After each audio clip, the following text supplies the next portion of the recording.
Bonsoir à tous, très heureuse de vous accompagner pour cette heure d'information. On démarre tout de suite avec la mort de Jean-Claude Duvalier. L'ex-président haïtien est décédé ce matin d'une crise cardiaque. Il avait 63 ans, exilé pendant 25 ans en France après 15 années de dictature. Bébé Doc, comme on l'appelait, était finalement revenu dans son pays il y a 3 ans. Un retour sous le signe de la justice, puisque Jean-Claude Duvalier devait être jugé pour crimes contre l'humanité et détournement de fonds. 2011, c'est donc l'année du retour de l'ancien dictateur, un retour qu'il avait justifié par le besoin de venir en aide à son peuple.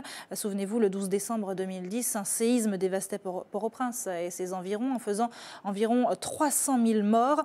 Aucun bâtiment administratif n'en avait réchappé et des milliers de personnes se retrouvaient sans abri.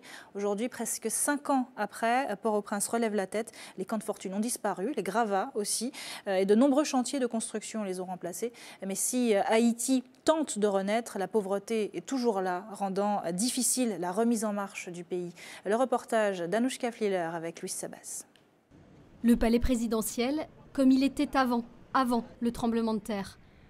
Aujourd'hui, derrière ces grilles, des bâtiments provisoires, un palais qui n'est plus, que Laurent continue pourtant à peindre, comme avant. C'est une habitude, on y vient presque chaque jour. Alors, quand on ne peint pas, quand on n'est pas à la maison pour peindre, on est ici. Donc. À quelques mètres, les nouveaux bâtiments administratifs sortent enfin de terre. Ça a été complètement rasé lors du séisme, ça a été déblayé assez vite et la reconstruction a commencé, ça fait environ 8 mois. Avant, il y avait là le quartier général de la police de Port-au-Prince. Mais maintenant, on construit le palais de la Cour de cassation. Ironie du sort, ce monument inachevé depuis Aristide est lui resté intact.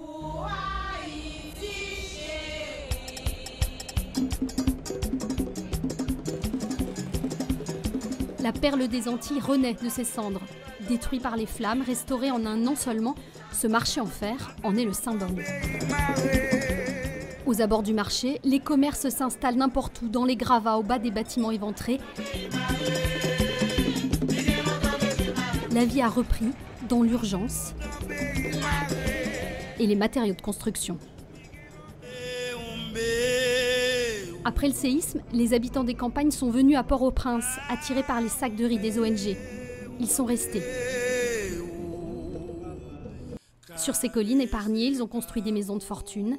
L'État tente maintenant de les légaliser. D'abord, on reçoit des titres de propriété. Après ça, il doit avoir un contrat d'électricité légal. Et la troisième étape, c'est qu'ils doivent peindre leur maison. Des couleurs pour les collines de Port-au-Prince et dans tous les villages, la dignité. Sans eau courante ce dimanche, les familles sont impeccables. Les chaussures cirées dans les rues poussiéreuses. Haïti se relève.